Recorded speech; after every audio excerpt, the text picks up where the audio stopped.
Ne. Ne. What is up mga kuy? So nandito nga pala tayo sa The Old Grove dahil nag-book kami dito ng dinner buffet.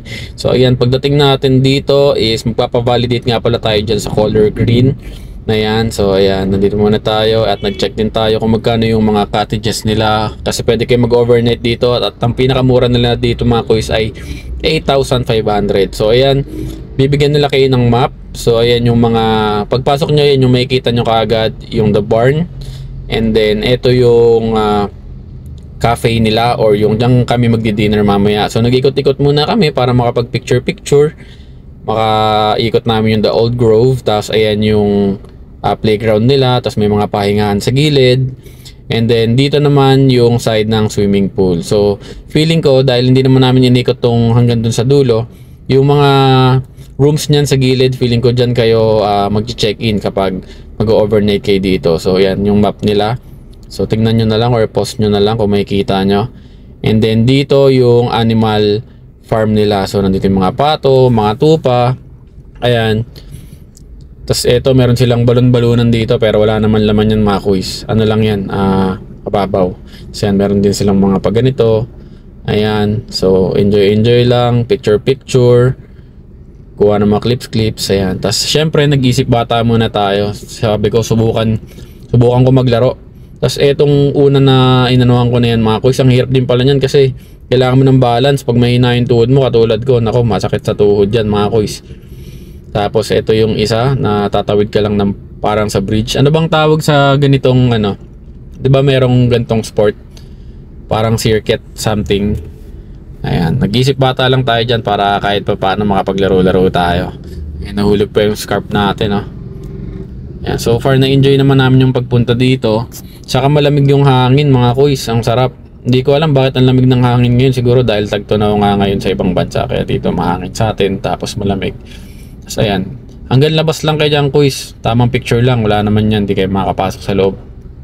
Ayan, tamang emote-emote lang tayo mga kuys kasi in-enjoy natin yung place, napakaganda. Talagang farm na farm siya. Hindi ko alam kung gaano kalaki ito eh. Hindi ko natanong kung ilang kilometer siya. Tapos ito, ayan na yung animal ano nila, animal farm. Yan. Pwede kayo magpakain ng mga pato, ng mga tupa kung gusto nyo. Basta mayroon kayong ano, pagkain.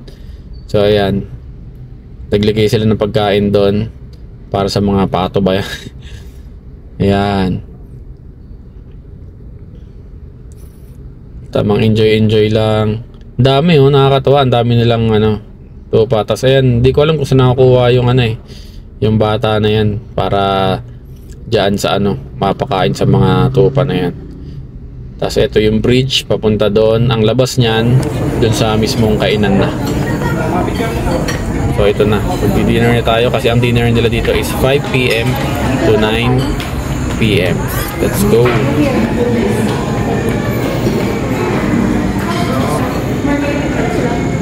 Doon.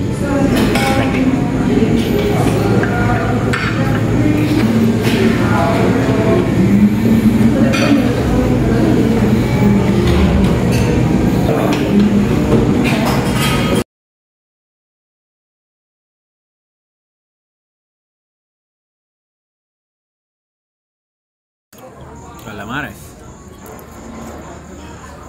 Sarap ng food nila dito. Sulit yung 1-1. Fish fillet. Nakalimutan ko na ito beef. Pork belly. Roast pork belly. Kuha na? Daing. Ngayon pa lang. Drop. Beef sinuglaw. Sarap ng food nila. Sulit.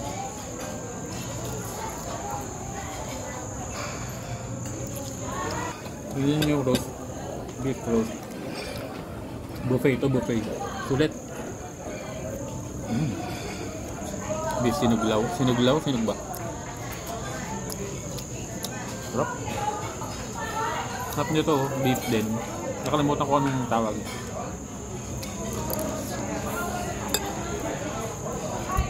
Panalo.